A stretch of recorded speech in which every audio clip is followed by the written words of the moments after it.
I can't believe a Marvel movie played Led Zeppelin. That's awesome. Here comes the money.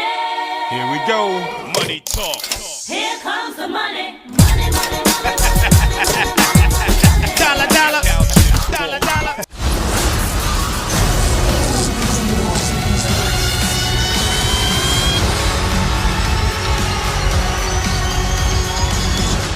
Thor Ragnarok.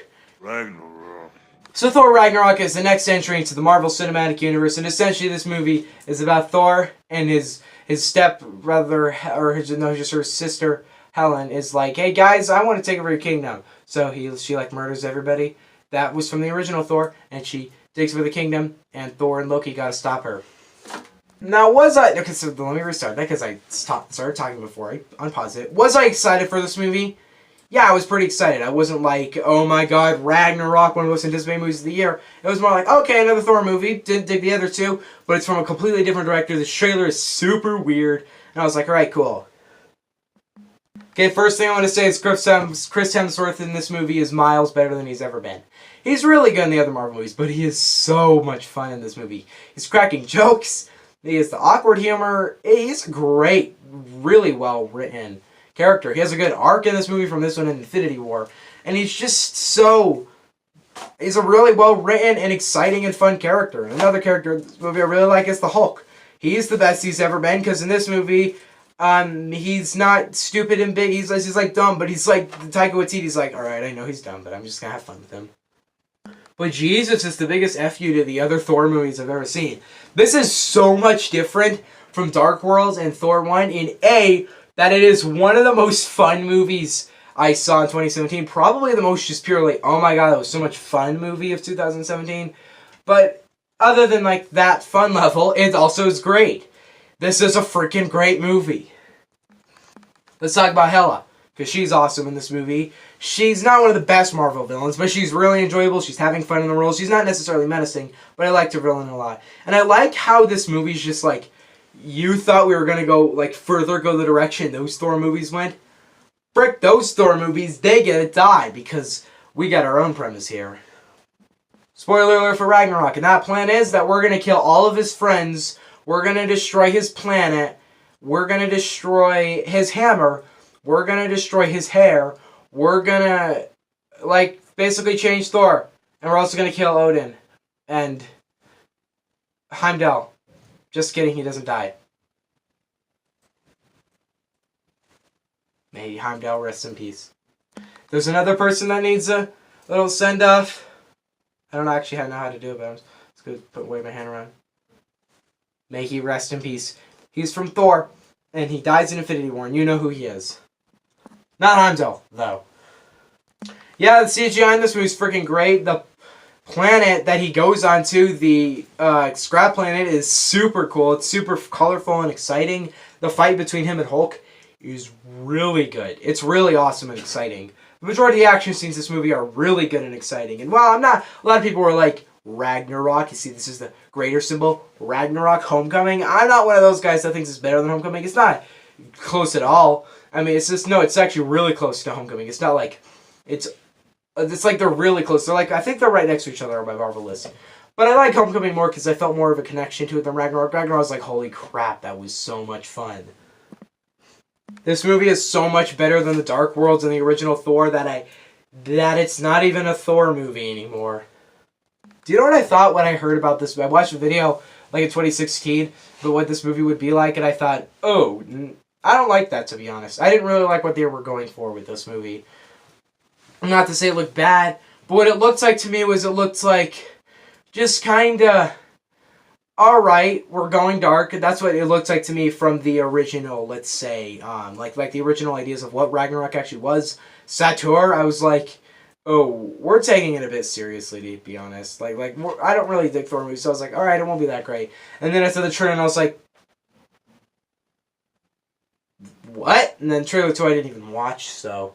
This movie is awesome. I can say it a million times. Thor, when he gets his light, one of my friends, he works on the transfer movies. His name is Cole. You will know him when you see the upcoming Code Zero. He is actually in Hitman's Code, the movie that comes out in a couple weeks. But he thinks this is the best Marvel movie. A, because he thinks Thor is the best Avenger. And after, before this movie, I'd be like, really? But after this movie, I'm like, totally, yeah, fair. It's not my favorite, but he's very up there. But he thinks it's the best Marvel because it's funny, exciting, and I quote it with him every day. I could quote this movie all day. Korg is perfect. If he's not in Endgame, I'm gonna kill someone. But he was really cool in this movie. I thought it was hilarious, to be honest. He was a very just exciting and funny character. I loved his little sidekick Meek. I loved all the people from that planet. Jeff Goldblum is awesome. He's so much fun, and he's weird, and I like it, and he's Jeff Goldblum. In regards to problems, I do have one, and that problem is that this movie really does kind of kill itself a couple scenes in emotion, and wow, there is a scene in this movie where it's like, oh, that must be devastating to Thor, and then Korg cracks a little joke, and while that scene isn't terrible, and the joke didn't ruin the scene for me, because I would have probably not felt that all much emotion, I'm still like, you could have made their emotion there, come on. Other than that, it's not really trying to be emotional. I thought Bruce Banner's movie, or Mark Ruffalo's Bruce Banner, when he's actually in this movie, is one of the best characters in this movie, to be honest. He's so much fun. He's funny. He's like, where are we? And he's even funny in Infinity War. He's more annoying in Infinity War. Like, he's one of the worst parts of that movie. He was really good in this movie, but in Infinity War, nah. But no, yeah, I enjoy everything about this movie. What's so funny about Sator is it actually seems like he'd be a villain that they were actually doing for this movie. Where it's like saying, I would bury my sword deep into Asgard and I will tower it over the mountains, like that. But in reality, Thor's just cracking jokes and he's spinning in the chain. And I like that because that actually seems like a villain that they would have done for this movie if the director of Dark Worlds directed this movie. Action-wise, it's very different. Most of the CGI in this movie, unlike Guardians of the Galaxy 2, it's a lot more obvious, to be honest. It's not bad ever, but it's a lot more, okay, that's CGI, but it's still cool. And okay, so spoiler alert, but when Hela's about to, cuts out his eye, she's like, what were you the god of again? And then just the Led Zeppelin music kicks in, he has the lightning, he shoots her down, he lands on the bridge, lightning, and he's just zapping people. That's awesome. That's awesome scene right there. That is a great scene. Can anybody else help me on the logistics of him actually being able to replace his eye in Infinity War? Because in Infinity War, that eye gets cut out.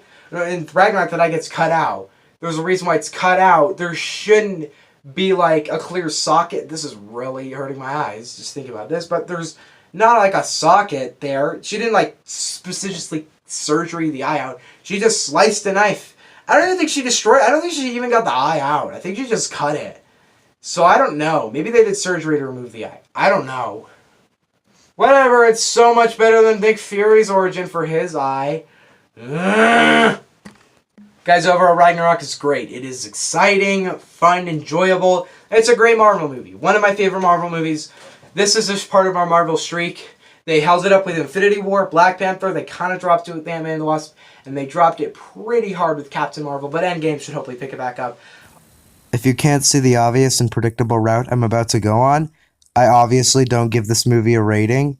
I can swear I did, but I've gone through the video and I just don't give it a rating. And it's pretty obvious what I'm going to give it. So, Ragnarok, yeah, frick yeah, this movie deserves a 9 out of 10. And yeah, this has happened before. It's actually pretty embarrassing. On with the review. In the next Spider-Man movie, hopefully those two will be great movies. What do you guys think on Ragnarok? And yes...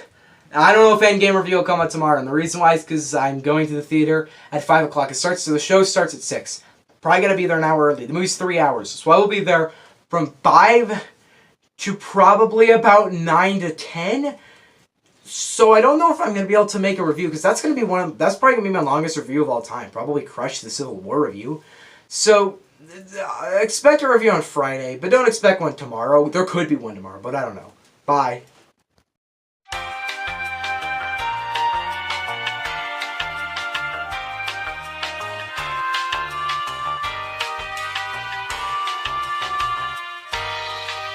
And if you couldn't tell, I recorded all these videos at once, and it's like a half an hour of talking, and my legs really hurt. And this was a hard week to film for, but I did it. Yay!